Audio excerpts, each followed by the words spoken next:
Igreja do bairro versus a igreja do reino de Deus. Olha que interessante, queridos. Eu tenho me perguntado e refletido muito sobre quais são as mentalidades de ambos os membros, né? Um membro de uma igreja de bairro ou um discípulo de Jesus. Parece que é tudo igual, mas não é. Olha que interessante. O tema de hoje é compromisso com a palavra. A diferença entre um membro de uma igreja do bairro para um discípulo de Jesus. Olha o que o texto diz em Tiago, capítulo 1, verso 22. Sejam praticantes da palavra, não apenas ouvintes, enganando-se a si mesmo. Os membros de uma igreja de bairro, eles podem estudar a Bíblia, principalmente nos grupos, durante um culto, como parte de uma rotina. Às vezes, o entendimento da palavra está condicionado do que é compartilhado no púlpito ou de um líder de um grupo na casa. Parece que os membros de uma igreja de bairro, eles estudam somente quando é proposto estudar. Parece que a mente dos discípulos de uma igreja de bairro, dos membros de uma igreja de bairro, ela está mais focada na circunstância. Eu vou ler algo que possa me complementar hoje, que possa me encorajar hoje, e não eu vou ler as escrituras. Eu vou ler algo que parece, sabe aquele minuto da sabedoria? Eles pegam a Bíblia, assim, giram para um lado, para o outro, e vou abrir aqui e vou ver o que Deus fala comigo. Essa é uma mentalidade dos membros de uma igreja de bairro. Agora, os discípulos de Jesus não eram assim. Os discípulos de Jesus buscavam aplicar a palavra de Deus em cada área da sua vida.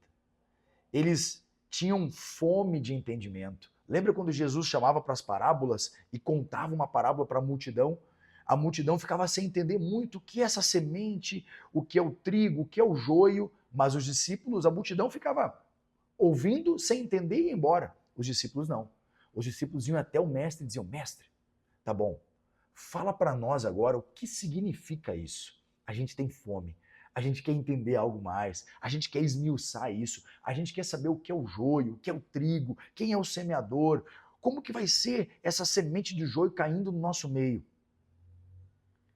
Eles tinham a mentalidade, era usar o conhecimento para transformar a sua vida na obediência e aquilo que o Senhor mesmo tinha pedido para eles. Há um texto em 2 Timóteo, no capítulo 3, verso 16, que diz assim: toda a escritura é inspirada por Deus e é útil para o ensino, para a repreensão, para a correção e para a instrução na justiça. Ou seja, Paulo está dizendo: Timóteo, você é um discípulo de Jesus. Entenda que a escritura não é somente para apontar as bênçãos de Deus para a sua vida, não é somente para apontar as promessas, mas também serve para te corrigir, mas também serve para te instruir, mas também serve para te repreender. Sabe, Timóteo, tem coisas na sua vida que precisam mudar. E para mudar, você precisa ler a escritura.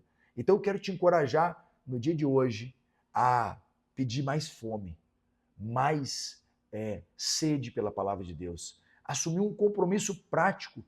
O que você leu, pratique. Um dia eu disse para um discípulo: olha, não queira ler toda a Bíblia sem praticar nada. Pratique apenas o que você já sabe. E isso já será de grande agrado a Deus. Não queira ler tudo sem praticar nada, mas pratique aquilo que você já leu. O menor versículo, o maior mandamento, a maior escritura, aquele texto completo, aquele texto fragmentado que você leu. Faça uma reflexão. Será que eu tenho praticado isso? Se pergunte. Afinal de contas, os discípulos de Jesus, eles tinham compromisso com a palavra de Deus. Que Deus te abençoe e que você tenha compromisso com a palavra.